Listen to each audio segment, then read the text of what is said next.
Nga ana tjetër, a ka pretendime për pronësi mbi atë territor? Për herë të parë dje dëgjova që aty pas ka një popullsi homogjene greke, këtë nuk e kisha dëgjuar ndonjëherë, ndoshta nga që jam ignorant dhe nuk i di shumë gjëra. U mahnita nga deklarata e ministrisë jashtme të Greqisë, sepse ishte një akt dhune pa diskutim, por nuk ishte një akt dhune shtetërore, siç për shembull ndodh me shqiptarët në burgjet e Greqisë.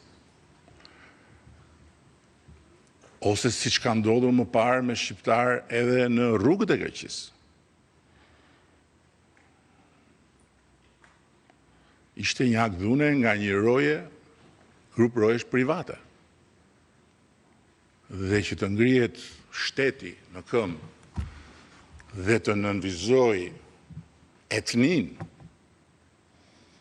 e protestuesit. Kjo është diçka që sipas meje nuk i shërben marrëdhënieve tona, që janë përsëri në ditët e tyre më të mira.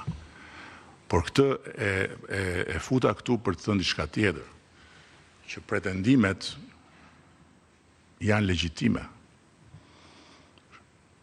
por ato zgjidhen në gjykata, sepse ndërkohë titujt e pronësisë janë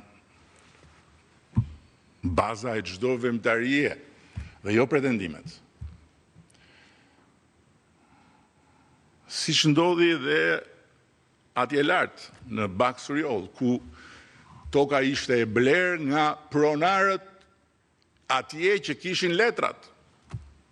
Disa të tjerë ishin pretendent, por nuk mund të zhvillohet dot vendi nëse mbetet pezull mbi titujt e pronësisë dhe mbi pretendimet. Pas gjithë katrahurës që ne kemi trashëguar për fat keq.